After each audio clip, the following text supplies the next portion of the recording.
शिवसेना का क्या होगा ये किसी को नहीं पता है, लेकिन कोशिशें लगातार जारी। और इसी बीच बड़ी खबर आपको बता दें, जहां संजय राउत शरद पवार से मिलने पहुंचे हैं, शिवसेना नेता एनसीपी प्रमुख से मिलने के लिए पहुंचे हैं। बड़ी जानकारी इस वक्त की आपको दे रहे हैं, जहां पर संजय राउत शरद पवार से मिलने के लिए पहुंचे हैं वाईबी सेंटर। ये बड़ी जानकारी इस वक्त की आपको दे रहे हैं। और देखिए, कोशिशें लगातार जारी है संजय राउत की तरफ से। संजय राउत ने कल बयान भी दिया था कि विधायक जो है वो मुंबई आए, हम उनसे बातचीत करेंगे, जो दिक्कत है वो बातचीत की जाएगी। लेकिन आप पहले महाराष्ट्र वापस आए और 24 घंटे का वक्त दिया गया था। अब ज्यादा घंटे नहीं बचे, क्योंकि 24 घंटे का वक्त कल शाम से यानी कि आज शाम तक का वक्त दिया गया था। और अगर आज शाम तक ये सब नहीं पहुंचते हैं तो कानूनी कार्रवाई के लिए पहले से ही पिटीशन दाखिल कर दी गई है शिवसेना की तरफ से कि 12 विधायक जो है उनकी सदस्यता रद्द कर दी जाए, क्योंकि इलीगल तरीके से जो है वो बिना पार्टी को बताए हुए जो है वो शहर से बाहर गए थे।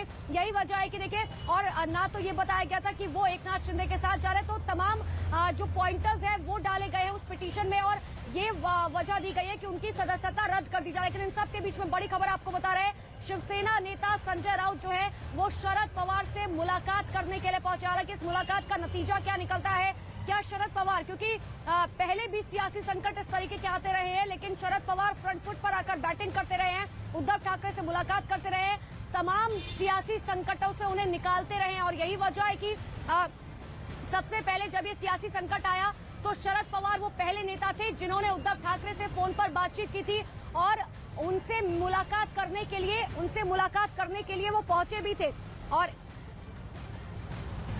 और इसी बीच बड़ी जानकारी आपको दे रहे हैं कि शिवसेना नेता संजय राउत जो हैं वो मुलाकात करने के लिए पहुंचे हैं शरद पवार से। आगे बढ़ते एक और बड़ी खबर आपको बताते हैं, जहां पर संजय राउत ने बड़ा आरोप लगाया है केंद्रीय मंत्री नारायण राणे पर। उन्होंने सीधे तौर पर यह कहा है कि देखिए, धमकी दी जा रही है शरद पवार को। बड़ी जानकारी इस वक्त आपको दे रहे हैं, जहां पर संजय राउत ने ये कहा है कि देखिए, केंद्रीय मंत्री नारायण राणे जो हैं वो शरद पवार को धमकी दे रहे हैं।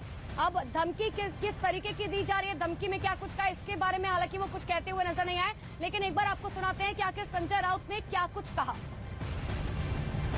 बल ज्यादा हो सकता है कागज पे।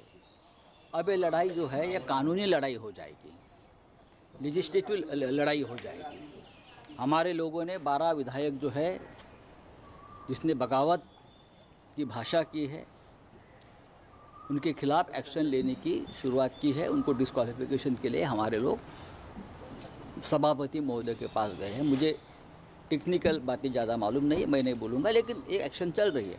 अब ये आखिर तक सरकार कब बनेगी, ये लोगों की जो बोल रहे हैं मुझे मालूम नहीं, बनेगी भी या नहीं बनेगी उस बारे में कोई बोल नहीं सकता है।